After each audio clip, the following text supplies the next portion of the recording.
우리 계속 이어서 그리스도이자 그리스도 치유자 그리스도에 대해서 말씀을 전가합니다. 오늘까지는 객관적인 것들, 왜 우리가 건강해야 되는가, 또 우리에게 어떤 은혜들을 주시는가, 이것을 객관적으로 설명하고, 다음 주부터는 치유는 약이다, 또 구체적으로 말씀은 약이다, 그래서 구체적으로 하나하나에 좀 더 세밀하게 우리 신약 성경 중심을 보면서 말씀을 좀 전가하려고 합니다.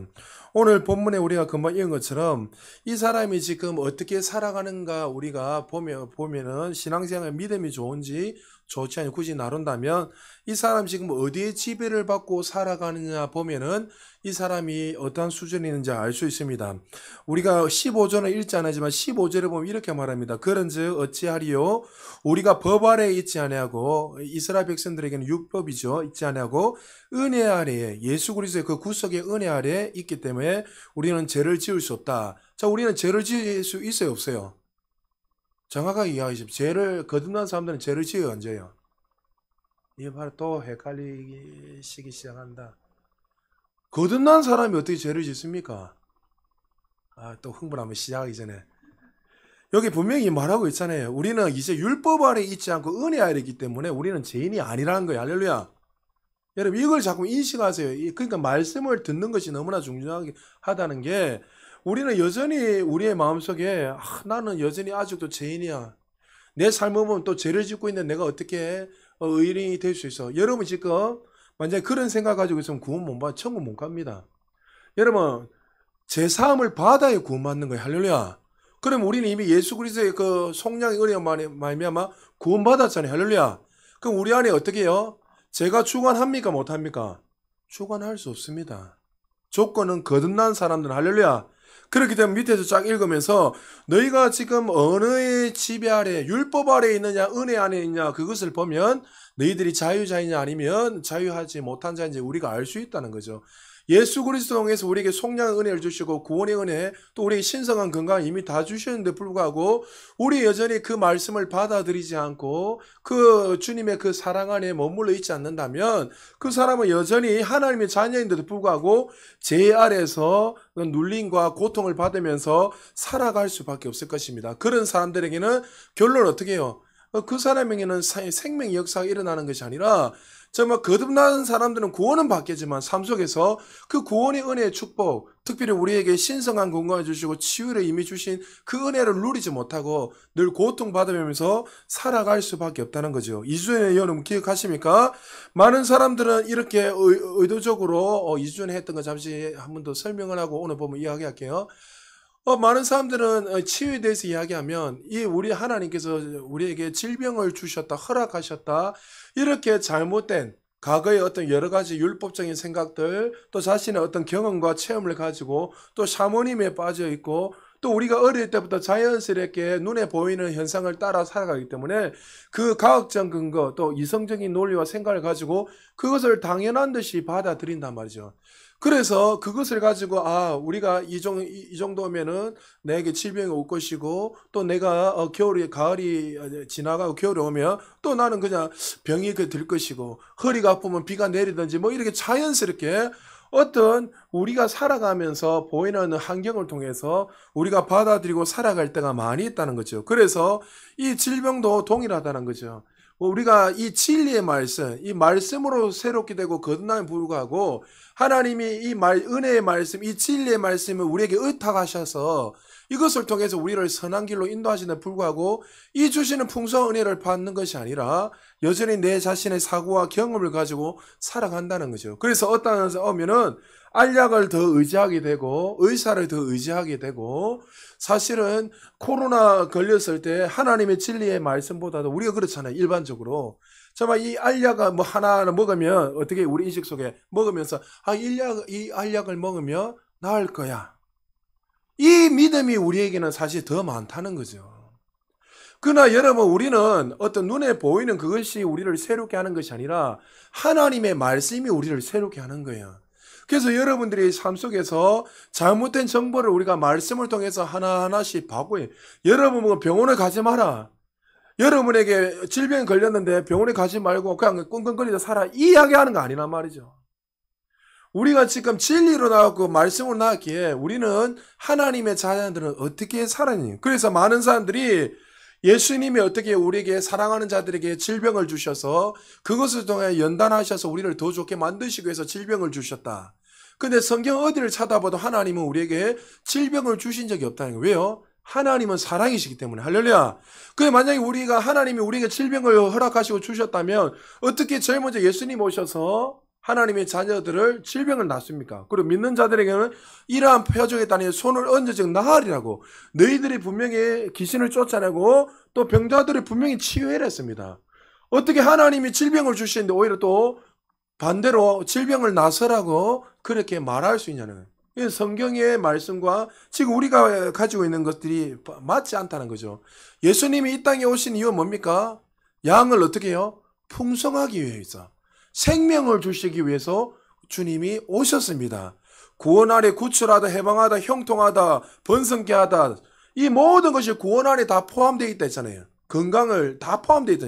그러니까 구원은 단순히 하나님이 우리에게 주신 영원한 천국만 이야기하는 것이 아니라 이 구원 안에서 우리를 죄에서 구출하시고 질병에서 구출하시고 또 우리를 어떻게 해요? 형통의 복을 주시고 가난한 우리를 부유하게 하시고 이 모든 것들이 구원 안에 포함되어 있다는 거예요.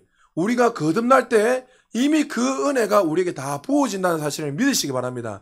근데 많은 사람들이 이 진리의 말씀을 관심을 가지지 않은 그리스도인들조차도 하나님의 말씀하지만 관념적으로만 믿고 이 진리를 삶 속에서 이번 주에 행동하는 믿음에 대해서 좀 설교하겠지만, 그러니까 이 역사하는 믿음, 살아있는 믿음, 이렇게 역사하는 것이 아니라 그냥 어떻게 해요? 불신앙으로 살아가는, 관념적으로 살아가는 거예요.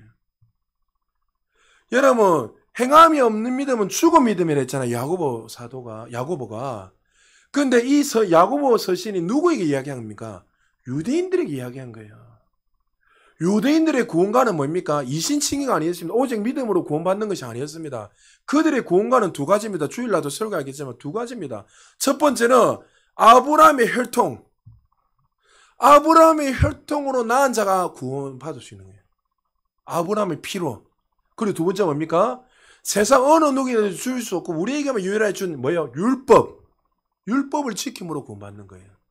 그래서 그들은 어떻게 해요? 구원관이 어떻게 해요? 아브라함의 피로 내가 자연스럽게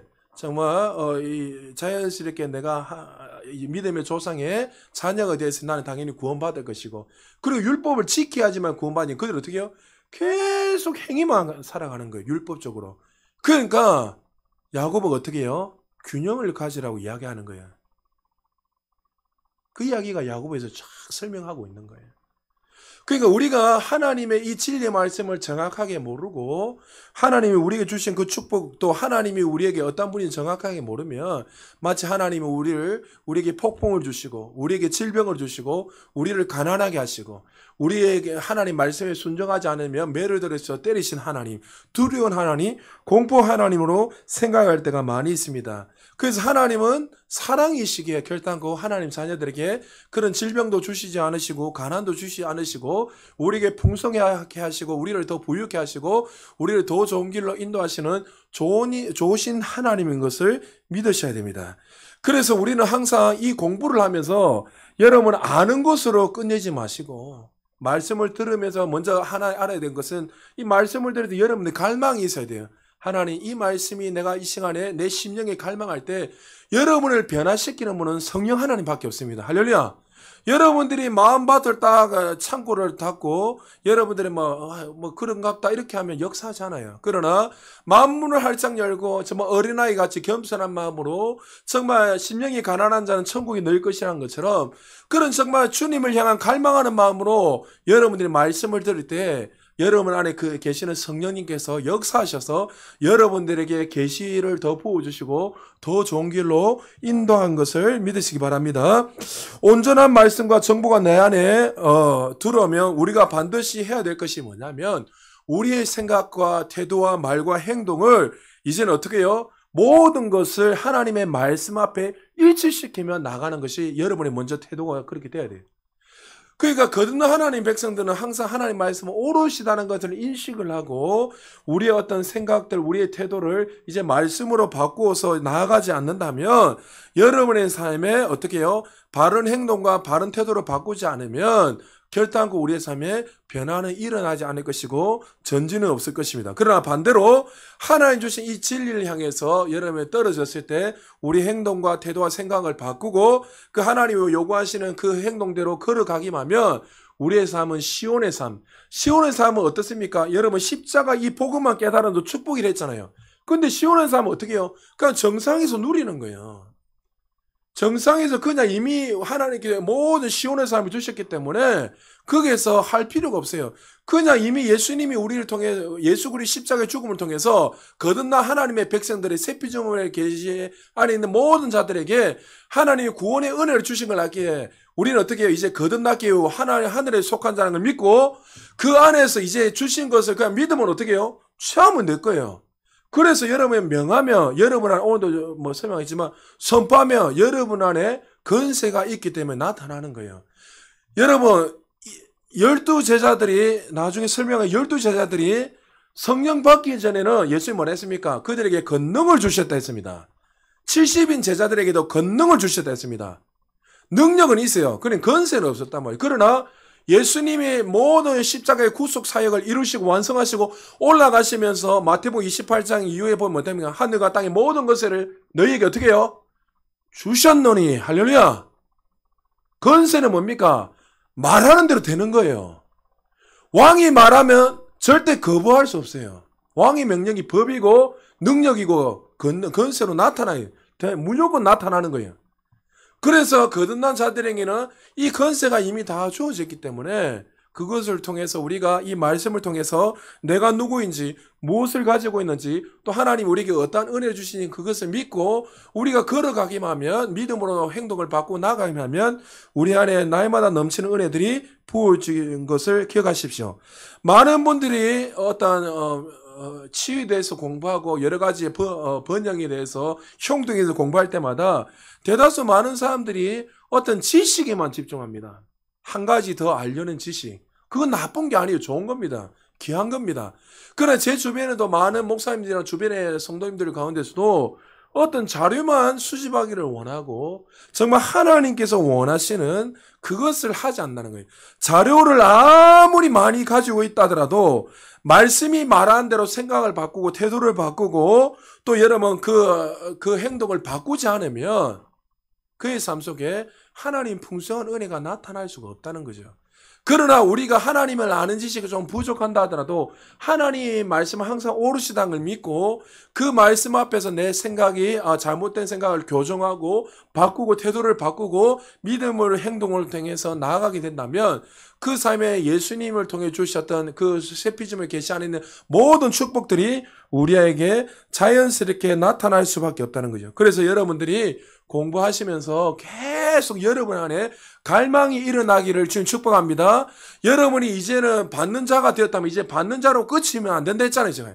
받는 것으로 끝내지 말고 이제 어떻게 해요? 주는 자로서 흘러보는 자로 또 세우는 자로서 우리가 나가야 될 줄 믿으시기 바랍니다. 우리 같이 한번 고백해 봅시다. 자, 우리의 생각이 하면서 같이 한번 고백합시다. 시작. 우리의 생각이 잘못되면 우리의 믿는 것이 잘못되고 우리의 믿는 것이 잘못되면 우리가 말하는 것이 잘못됩니다. 우리가 생각하는 것, 믿는 것과 말하는 것 모두를 하나님의 말씀과 일치시켜야 합니다. 할렐루야.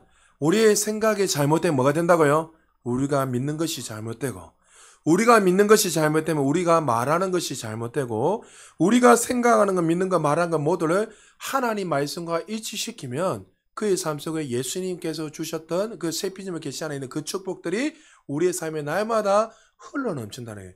결론은 어떻게 해요? 하나님이 문제가 있는 것이 아니라 내가 어떻게 그 말씀 앞에서 반응하느냐에 따라서 우리의 삶에 풍성한 은혜가 나타난다는 거죠.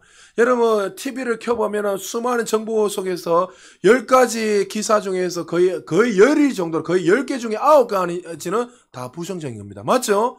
유튜브도 마찬가지고. 그러면 어떻게 해요? 왜 그게 자극적이고 사람들에게는 이슈가 되기 때문에. 그러면 그거를 계속 듣다면 사람 안에 어떻게 해요? 두려움이 오고 불안감이 오는 거예요. 하나님이 아무리 하나님이 오르시고 여러분은 풍성한 삶을 살 수밖에 없고 당신은 형통한 자입니다. 이렇게 말을 해도 잘못된 정보들, 부정적인 정보를 계속 말씀 아닌 다른 걸 받아들이게 되면 그의 사고가 생각과 태도가 어떻게 해요? 부정적으로 밖에 나올 수밖에 없어요. 그래서 성숙하지 못한 사람들은 그런 걸 들으면 안 돼. TV를 보지 말고 유튜브를 절제해야 돼. 왜요? 그것을 자꾸만 들으면 비관적으로 살아가는 거예요. 그러니까 어떻게 해요? 하나님이 말씀하셔도 그 말씀에 반응하는 것이 아니라 어떻게 해요? 아닙니다. 목사님, 지금 시대가 어떻습니까? 지금 이 시대는 지금 더 이상 안 됩니다. 이제 금리가 오르고 막 나이 막 불안하고 두렵고 수많은 질병이 오고 뭐 쫄딱 망하는 이 시대, 인구는 점점 줄어들고.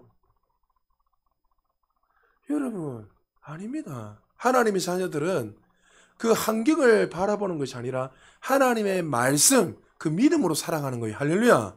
그래서 우리가 먼저 이 생각들을 계속 공부하면서 태도를 바꾸고 생각을 바꿔야 됩니다. 왜 여러분에게 치유자 예수를 하지 않고 치유자 그리스도라고 주제를 가지고 계속 설명한지 아십니까?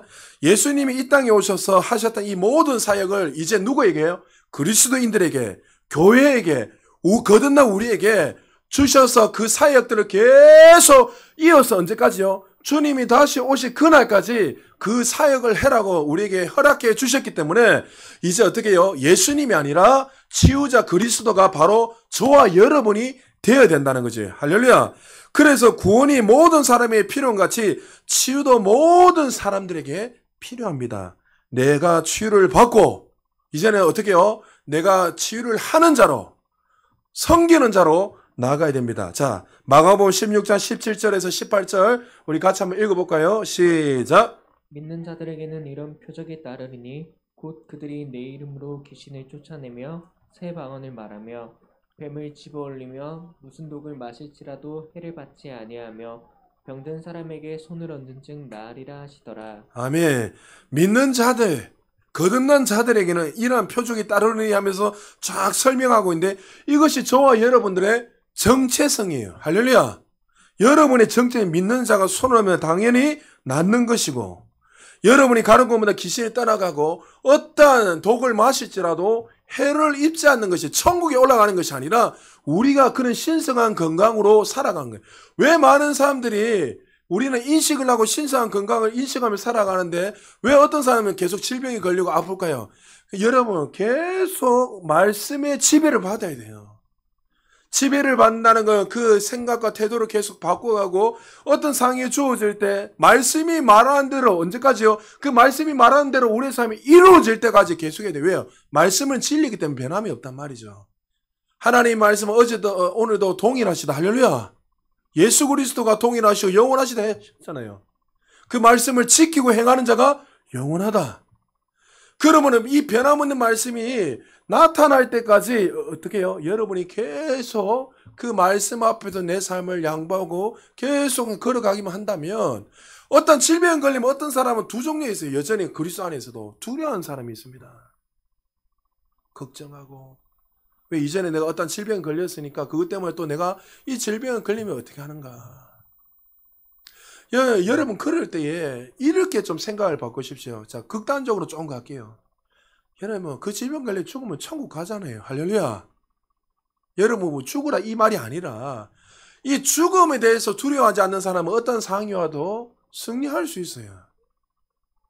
그러니까 결론은 내가 말씀의 지배를 받고 성령의 지배를 받고 내가 인식을 살아가느냐 살아가지 못하냐에 따라서 우리의 삶에 결정이 난다는 거죠. 그래서 그리스도인들은 당연히 어떻게 해요? 귀신을 쫓아내고 새 방언을 말하고 또 손을 얹으면 나고 어떤 무슨 독을 마실지라도 해를 잊지 않는 것이 우리의 정체성이고 우리의 권리고 건세라는 것을 믿으시기 바랍니다. 이것을 딱 인식하십시오. 그리고 이사야서 53장 10절에 보면 예수님이 올라가시고 난 후에 이렇게 우리에게 기대한 바를 이사 선지자가 설명하고 있습니다. 우리 같이 한번 읽어보겠습니다. 시작. 여호와께서 그에게 상함을 받게 하시기를 원하사 질고를 당하게 하셨은즉 그의 영혼을 속건제물로 드리기에 이르면 그가 시를 보게 되며 그의 날은 길 것이요 또 그의 손으로 여호와께서 기뻐하시는 뜻을 성취하리로다. 아멘. 예수님께서 십자가에 못 박혀 죽으실 때 마치 하나님은 그 예수님을 모른 척 하셨습니다. 그냥 두셨습니다.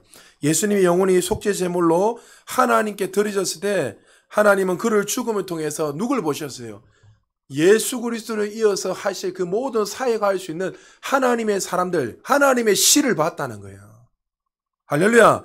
자녀들이 일어나서 예수님의 그 사역을 이어서 그 사역을 할 것을 하나님은 이미 아시고 보셨다는 거예요. 그것이 바로 저와 여러분의 정체성이에요. 할렐루야. 예수님의 사역을 이어서 그냥 앉아서 여러분들이 그냥 앉아서 그냥 살다가 천국 가는 거 하나님이 그걸 위해서 우리를 부르신 게 아니에요. 단순하게. 당연히 영혼이 천국 가는 것도 당연하지만 단지 그걸 위해서 우리를 부르신 것이 아니에요. 우리를 통해서 누구요?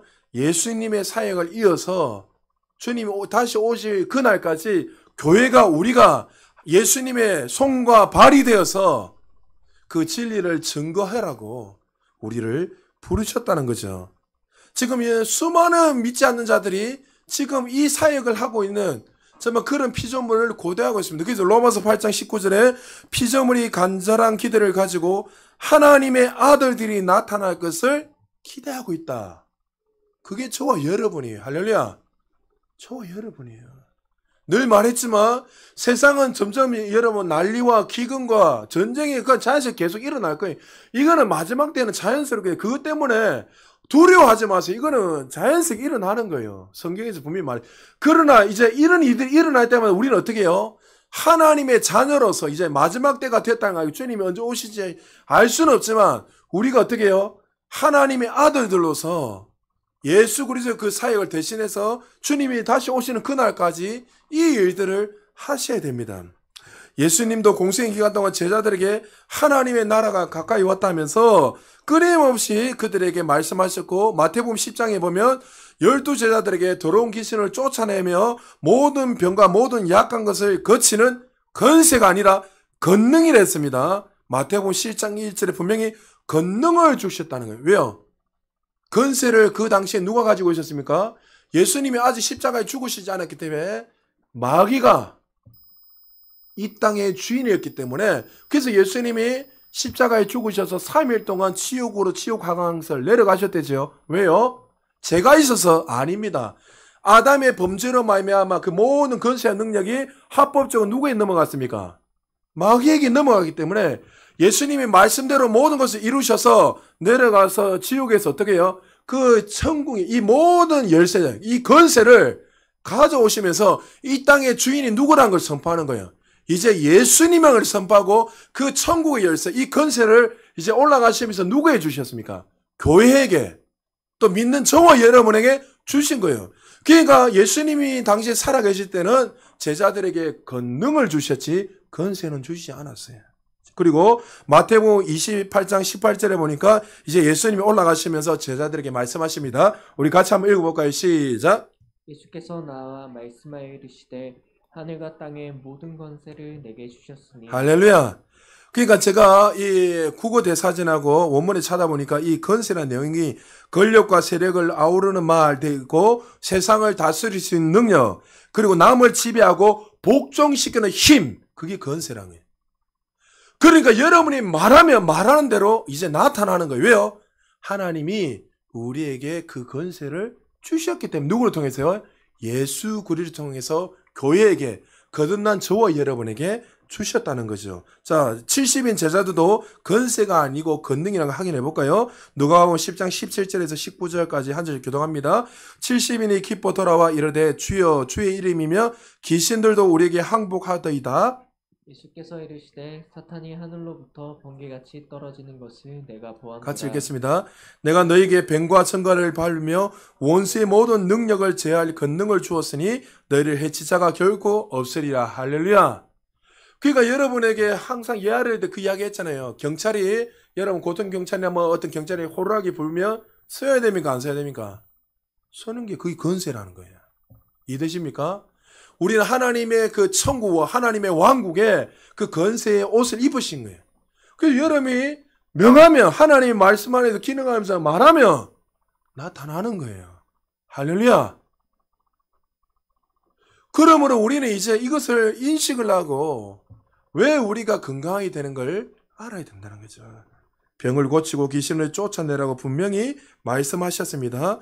복음이 전파되는 곳은 항상 이 건너기 나타난 것을 전제하고 말씀하고 있습니다. 성경을 어디를 찾아봐도 어떻게 해요? 하나님 앞에 고쳐주세요. 기도하라고 말씀한 적이 없습니다. 맞죠? 하나님 제발 고쳐주세요. 가서 이렇게 말한 적이 없어요. 우리에게 제발 저거 고쳐주세요. 이런 게 아니에요. 어떻게 해요? 너희에게 건세를 주셔서는 어떻게 해요? 너희들의 힐러가 되라는 거예요. 치유자라는 거예요. 너희들이 예수 이름으로 그 건세와 능력을 가지고 손을 얹으면 반드시 떠나갈 것이다. 그래서 여러분이 기도할 때 하나님 제발 우리 아들 낫게 해주세요. 이렇게 기도하지 말아요. 여러분의 이미 건세가 있기 때문에 명하면 명한 대로 낫는 거예요. 할렐루야. 여러분 두려워하지 마세요. 여러분 안에 계시는 분이 크신 분입니다. 따라합시다. 치유자는 바로 나다. 할렐루야. 여러분 가운데 여전히 아픈 곳이 있다면 치유를 받아야 합니다. 그리고 우리가 당연히 믿음으로 일어서서 치유의 길로 나아가야 합니다. 이것이 잘 되면 동시에 다른 사람들을 치유한 자로서 여러분들이 걸어 나가야 합니다. 이렇게 나아가려면 우리 삶에 서도에도 계속 말했지만 수많은 장애물들이 여러분에게 놓여 있습니다. 부정적인 생각들, 불순종, 과거에 가졌던 여러 가지 어떤 전통적인 생각들, 율법적인 생각들, 고집, 아집, 자기니 인생을 살아가면서 인생 속에서 축적되는 경험들, 이 경험들이 수많은 이런 것들이 하나님의 말씀이 역사하지 못하도록 제한한다는 거죠. 그러나 반대로 우리가 우리의 삶 속에 하나님의 말씀을 최고 위치에 두고 하나님의 말씀을 오르시고 하나님의 말씀이 그러하면 그러하는 걸 믿고 걸어가기만 한다면 우리의 삶 속에 부정함이 없는 넘치는 은혜들이 부어진다는 거예요. 치유도 그렇고 형통도 그렇고 모든 것들은 다 이 말씀 안에서 우리가 지금 그것을 어떻게 인식하고 나아가느냐에 따라서 역사하는 거예요. 저는 여러분에게 막 기도할 때마다 하나님이 어떨 때는 강권적으로 축복해 주라 할 때마다 어떨 때는 두려울 때가 있습니다. 왜요? 어떻게 이런 말을 해야 되는가? 말 안 하고 싶은데 하나님이 해라는 거예요. 되는 거예요. 오늘도 앉아있는데 그냥 하여튼 뭐 건물이 온다 자꾸 이야기하니까 어떤 집사님이 그러니까 그게 도대체 왜 자꾸 이야기하는지 하나님이. 그래서 저는 그냥 인위적으로 여러분에게 립 서비스 하려고 이야기 안 하면 그럼 제가 사건이지 말라고 그런 거 합니까? 그러니까 여러분 안에 계신 그 하나님이 크시다는 걸 인식을 하고 여러분에게 하늘과 모든 땅의 권세, 그러니까 여러분의 그 모든 하늘과 땅이 누구의 발 아래 있고 복종하게 되어 있습니까? 예수 그리스도 그 발 안에 복종하고 또 우리는 누구와 연결되어 있습니까? 예수 그리스도의 DNA를 연결받은 자잖아요. 하늘의 상속자이기 때문에 우리는 그것을 인식을 하고 선포하면 우리의 삶에 제한되지 않고 넘치는 은혜가 보여요. 여러분 안에 하나님의 말씀 믿지 않는 장애물이 무엇입니까? 혹시 여러분 안에 여전히 예수 그리스도는 나의 구원자로 믿지만 그러나 이 치유에 대해서는 불신앙을 가지고 계시는 분이 있습니까?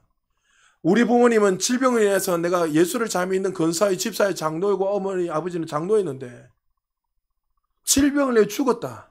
이 트라우마 때문에 그 잘못된 정보를 인해서 마치 하나님을 그렇게 인식하고 여러분들 걸어가시는 분이 계십니까? 많은 분들 중에 이 은사에 대해서 부정적으로 이야기하고 치유에 부정적으로 생각하는 분들을 제가 많이 만나봤잖아요. 만나보면 다 그런 거 아니죠. 많은 분들이 왜 이런 거에 대해서 부정하냐면 말은 하나님 말씀하는데 성경에서 말씀이 이렇게 하면 아멘 해야지 하는데 근데 그들이 아멘을 하지 못하는 이유가 뭐냐면 자기 식구들 중에 질병으로 죽었는 거예요. 젊은 나이에. 그러니까 어떻게 해요? 하나님이 치셨어. 왜 하나님이 살아계시면 사랑이면 왜 그렇게 하셨어? 이렇게 잘못된 정보를 받아들임으로 말미암아 하나님을 향해서 원망하게 되고 하나님 주시는 이 진리의 말씀을 받아들인 것이 아니라 그것이 자기 인생의 가시가 되고 상처가 되어서 오히려 하나님 말씀을 거부할 때가 많이 있다는 거죠. 여러분 이런 장애물 혹시 여러분 있습니까? 그럴 때 여러분은 어떻게 해야 됩니까? 하나님 말씀이 어떠한 걸 봐야 돼요. 그리고 여러분들이 하나님의 말씀이 그러하면 그러하다고 나갈 때 여러분의 삶에 새로운 문들이 열리기 시작합니다. 마태복음 17장에 변화선 사건이 나옵니다. 베드로, 야고보, 요한을 데리고 산에 올라가신 후 산에서 내려옵니다. 한 사람 베드로죠. 내려와서 이렇게 말합니다. 우리 15절에서 16절, 17절까지 베드로 아니죠. 우리 교절하겠습니다. 교독하겠습니다. 주여 내 아들을 불쌍히 여기소서. 그가 간질로 심히 고생하여 자주 불에도 넘어지며 물에도 넘어지는지라. 내가 주의 제자들에게 데리고 왔으나 능히 고치지 못하더이다. 같이 읽겠습니다. 예수께서 대답하여 이르시되 믿음이 없고 패역한 세대여, 내가 얼마나 너희와 함께 있으며 얼마나 너희에게 참으리요 그를 이리로 데려오라 하시니라. 예수님이 여러분 저는 베드로, 야고, 요한을 데리고 변화산에 올라가실 때 나머지 9명의 제자들이 있었습니다. 그러나 9명의 제자들은 예수님이 치유하신 것을 수없이 봤습니다. 오병이의 기적을 봤고 죽은 자가 살아난 걸 봤고 또 폭풍이 잠잠한 걸 봤고 그 건세 앞에서 순종하고 복종한 걸 수없이 봤단 말이죠. 이것은 하나님의 아들 외에는 절대 할 수 없다는 것을 그들은 수없이 봤습니다. 그런데 예수님이 올라가시는 문제가 생기십니다. 여러분에는 간질로 인해서 그러니까 불에도 들어가고 물에 들어가는 이 고통당하는 한 아들을 자녀를 데려와서 이 제자들을 고쳐달라고 했는데 이 제자들은 어떻게 해요? 고치지를 못하는 거예요. 그런데 여기서 여러분 영어 성경에 잘 보면 그들이 이렇게 고치지 못한 것은 불신앙이라 했습니다. 불신앙. 근데 이 불신앙은 하나님을 향한 불신앙 아닙니다. 예수님을 믿지 않는 불신앙 아니라 뭐에 대한 불신앙입니까? 예수님은 믿기는 믿지만 이 간질병이 치유된다는 것은 믿지 않았다는 거예요. 그러니까 우리는 거듭날 때 일정한 분량의 믿음이 다 주어져 있는데 이것을 말씀을 통해서 우리는 성장시키고 전진해야 되는데 이 제자는 아직까지 어떻게 해요? 간질을 치유한다는 이 믿음이 있었어요? 없었어요? 없었단 말이죠.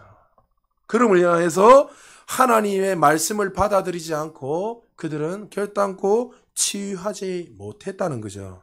그래서 unbelieving이라고 불신앙에 대해서 그거에 대해서 믿지 못하는 것에 대해서 성경은 설명하고 있습니다. 여러분 믿음은 어떻게 생길 수 있습니까? 우리가 여러분 거듭났죠? 거듭나면 일정한 분량의 믿음이 우리에겐 다 있는 거예요. 맞죠? 그러면 각 분야의 믿음을 우리가 성장시키기 위해서 믿음은 들으면 하고 들으면 그리스도의 말씀.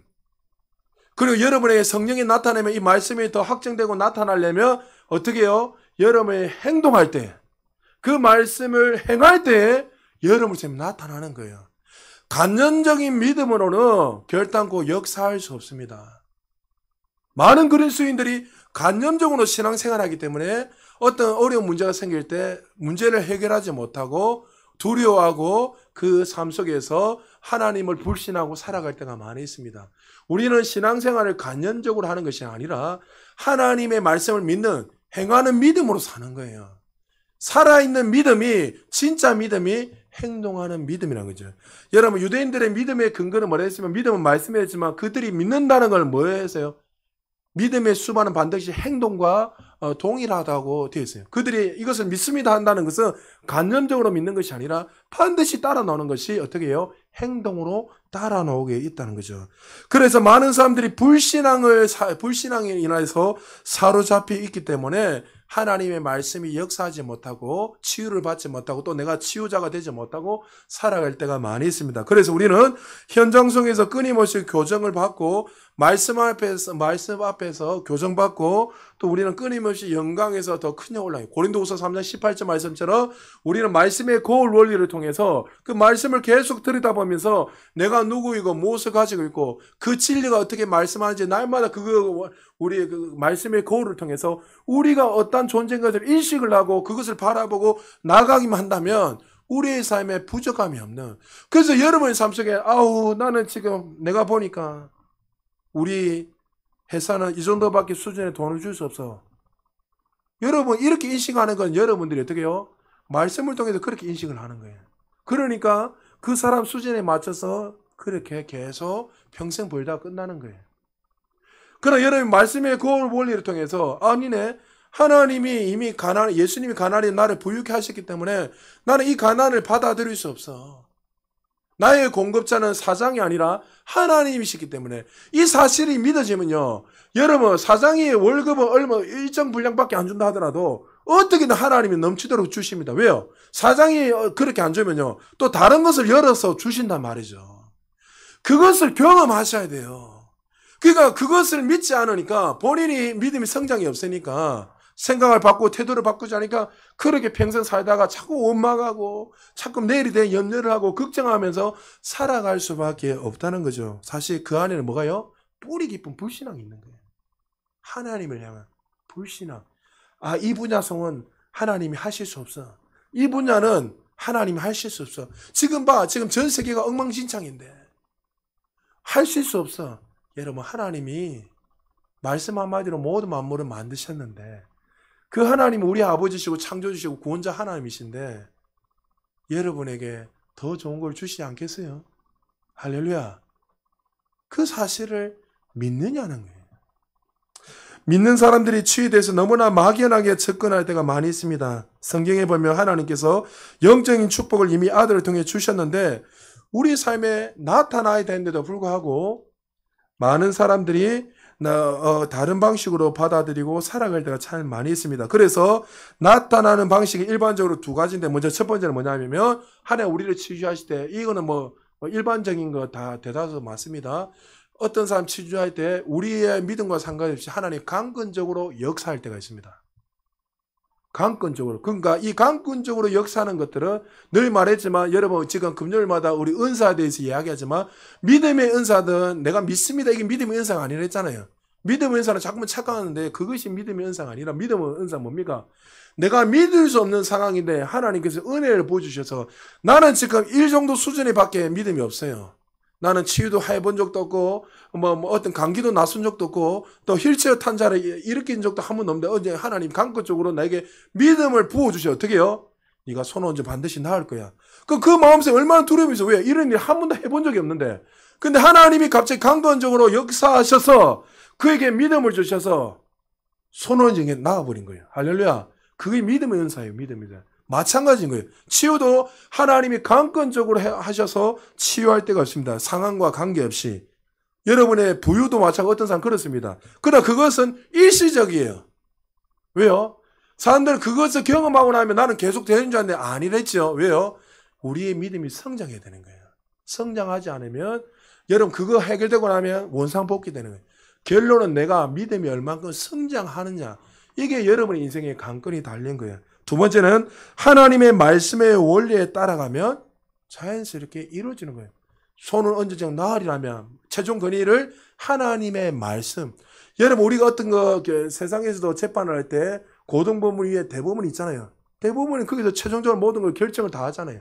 밑에 가정법 아무리 멀리 해도 그 위에 대법원이 있는 것처럼 우리의 최종적인 권위는 뭡니까? 내가 아니라 아버지가 아니라 어머니가 아니라 누가 돼야 되는 거예요? 하나님의 말씀이 돼야 되는 거예요. 그래서 말씀의 원리에 따라서 그렇게 걸어가기만 하면 그렇게 행동을 바꾸고 걸어가기만 하면 자연스럽게 나타난다는 거예요. 그래서 첫 번째 것들은 하나님 강건적 하는 것들은 여러분 일시적인 거예요. 그래서 그것을 받았으니까 나는 지금 그걸 경험했으니까 나는 지금 믿음이 그래 있을 거야 생각하시면 안 된다는 거죠. 결론은 어떻게 해요? 내가 성장을 해서 그 분야 속에 얼마큼 말씀을 통해서 성장하냐에 따라서 다르다는 거죠. 자, 한 예를 들겠습니다. 누가복음 5장 5절에서 여러분들 7절까지 이 제자들이 어떻게 살았는지 보겠습니다. 한 절 교독합니다. 킹제임스 버전으로 제가 해놨습니다.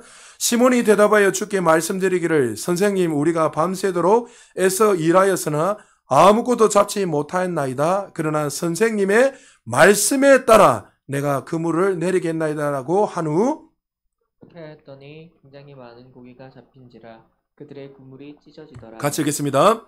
그때 다른 배에 있는 동료들을 손짓으로 불러와서 도와달라고 하여 그들이 와서 양쪽 배에 가득히 채우니 배들이 가라앉기 시작하였더라. 자, 여러분 베드로에게 제자들에게 이 그물을 던지기 위해서는 수많은 생각이 안 들겠습니까? 성경에는 말하고 있지만 우리가 이 상황이라면 우리가 추측할 수 있잖아요. 내가 어부인데 내가 베테랑인데 갈릴리가 얼마나 여러분 험악한 자식입니까? 바람이 일로 지 마음대로 가. 그 거친 파도를 헤치면서 내가 어릴 때부터 자연스럽게 어부가 돼서 수많은 고기를 나가게 내가 모든 것을 아는데 어떤 깊은 곳에 그물을 던지면 고기가 다 빠져나가는데 어떻게 돼? 이런 생각이 안 들겠습니까? 별의별 생각이 다 났을 거예요. 내 상황들, 생각들, 내 경험들, 내 태도. 근데 어떻게 해요? 제자가 뭐랍니까? 선생님, 말씀에 따라 우리의 기준을 지금 두고 있는 거예요. 너희들의 경험, 너희들의 어떤 상황 보지 말라는 거예요. 치유가 일어나고 형통이 일어나고 부유가 나타나려면 모든 분야 마찬가지입니다. 뭐예요?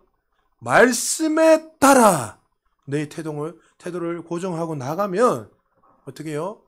어마어마한 역사들이 일어난다는 거예요. 누가복음 1장 38절입니다. 같이 한번 읽어보겠습니다. 시작. 마리아가 이르되 주의 여종이 오니 말씀대로 내게 이루어지이다하매 천사가 떠나가니라. 할렐루야. 여러분, 마리아가 말씀대로 임신하면 안 돼요. 처녀가 임신하면 죽어요. 맞죠? 돌 맞아 죽어요. 근데 마리아가 뭐요? 하나님의 말씀하셨기 때문에 말씀대로 이루어지기를 원합니다. 여러분, 이렇게 살아야 되는 거예요. 다른 게 아니에요. 우리는 수많은 갈등이 있어요. 그러나 그 갈등 속에서 말씀이 말하는 대로 여러분의 생각을 바꾸고 태도를 바꾸고 인식을 바꿔야지 여러분에게 하나님 주시는 그 은혜들이 자연스럽게 나타나는 거예요. 하나님의 말씀은 어제나 오늘이나 동일하십니다. 할렐루야. 하나님 말씀은 변함없이 역사하십니다. 거듭난 그리스도인들이 말씀 따라 살아가면 그대로 이루어진다는 거죠.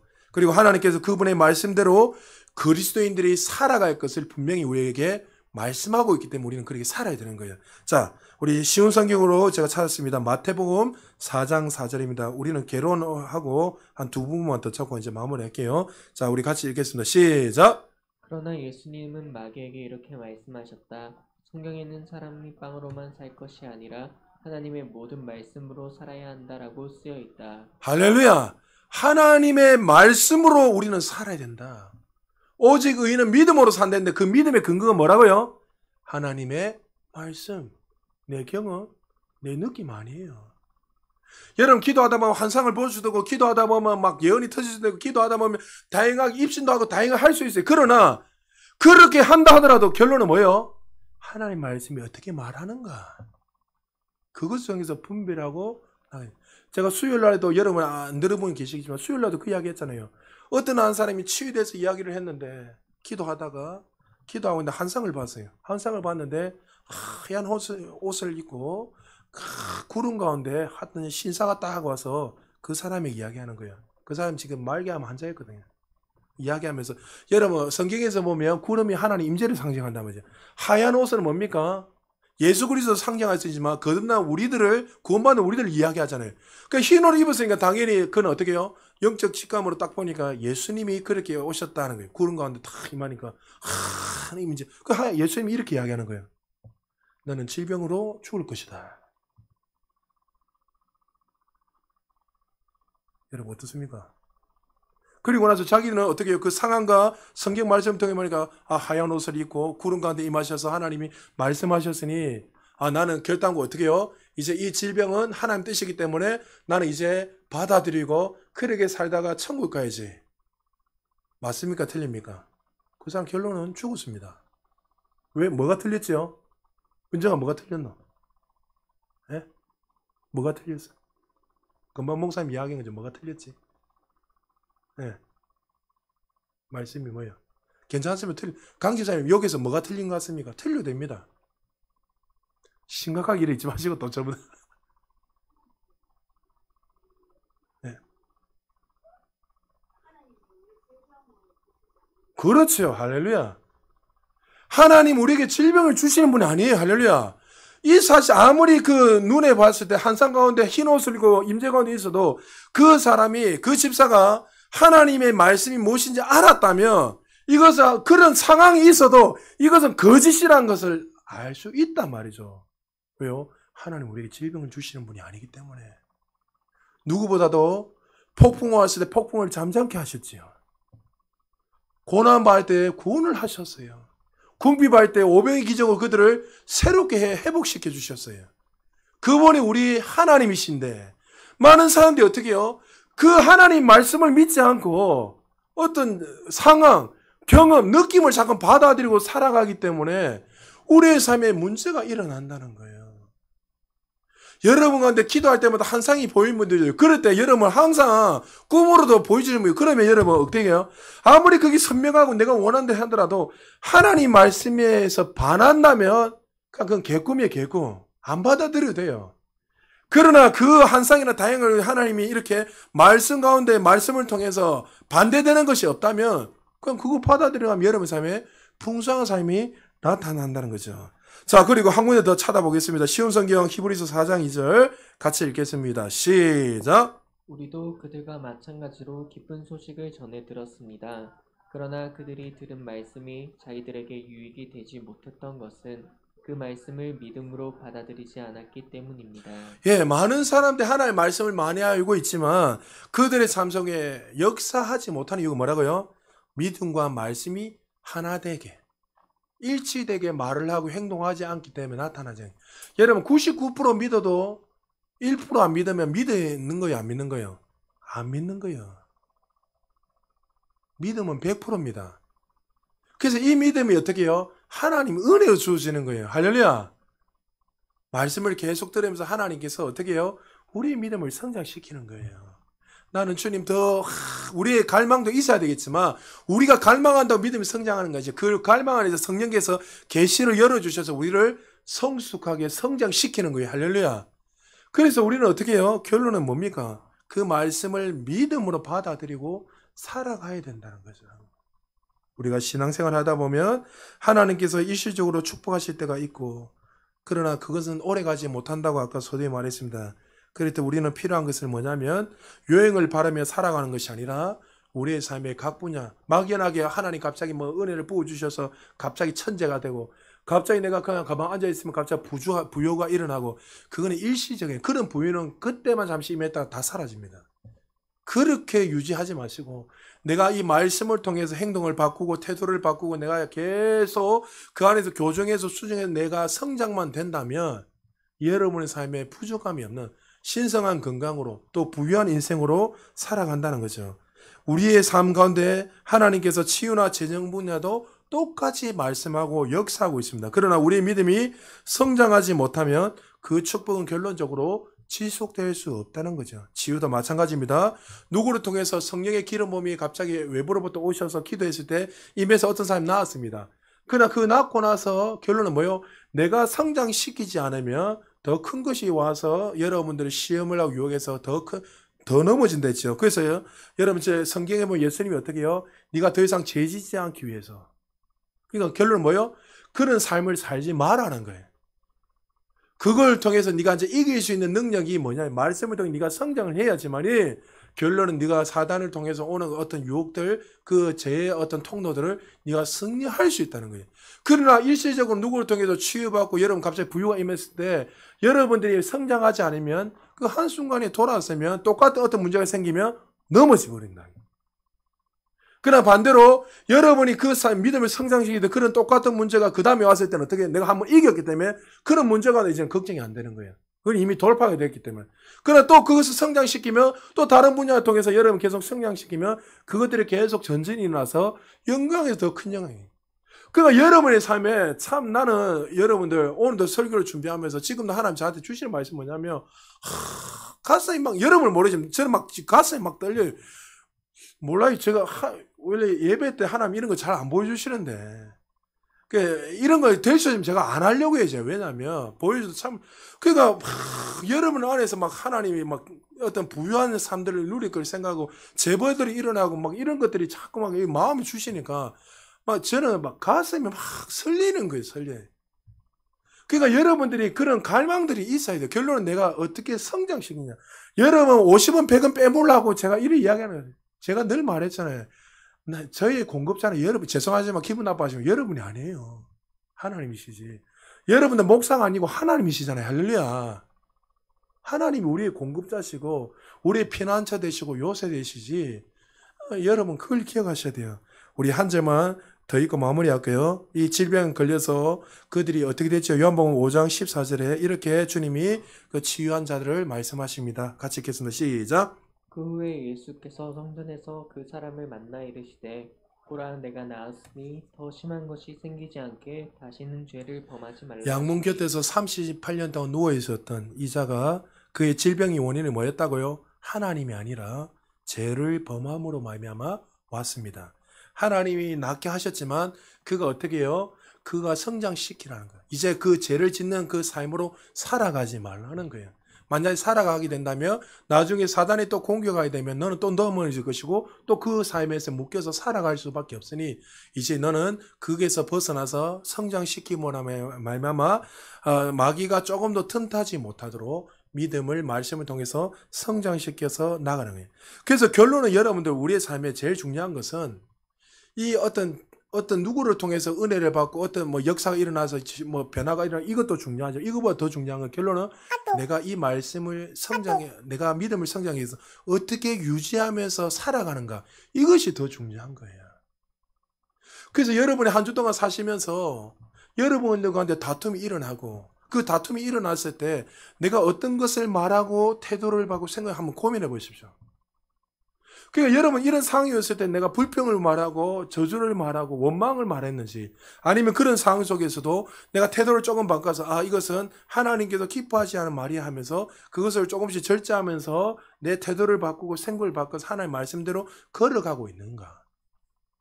만약 그렇게 살아가고 있다면 여러분들은 이제 성숙한 삶으로 조금씩 계속 전진할 것이고 그렇지 않고 여전히 어떻게 해요? 마귀에게 문을 열어놓고 그것을 받아들인다면 이전보다 더 악한 삶을 살아갈 수밖에 없다는 거죠. 사랑하는 성도 여러분, 하나님은 우리에게 어떤 질병도 주시지 않습니다. 할렐루야. 그러면 여러분 삶에 하나님께서 주시는 그 은혜가 무엇인지 날마다 알아서 오늘까지 결혼하고 다음 주부터 본격적으로 이야기할 건데 여러분들의 삶 속에 정말 하나님 주신 그 은혜가 무엇인지 잘 알아서 여러분의 믿음을 각자 분야 속에서 성장시키고 전진시키셔서 늘 정말 부족함이 없이 이제는 받는 자로서 인생이 끝난 것이 아니라 혹시 우리 교회 어떤 성도님들이 아니면 주변의 교회사에 와서 만약에 기도받기 원한다면 서로가 우리가 손을 얹어서 기도하면 치유자가 되어서 할렐루야 해서 그 사람을 치유하고 또 그 사람을 바르게 말씀에 세워서 우리가 정말 하나님의 기쁨이 되는 로마서 8장의 말씀처럼 정말 피조물이 고대하는 바는 하나님의 아들들이 나타나기를 기대하고 고대하는 것처럼 그 자들이 바로 우리라는 것을 기억하여서 날마다 예수님의 그 사역을 제한시키지 않고 정말 우리의 삶 속에 더 풀어지고 넘치도록 흘러넘쳐서 우리를 통해서 하나님의 나라가 더 아름답게 세워지고 교회와 많은 성도를 세울 수 있는 우리 모두 되시기를 주의 이름으로 축복합니다.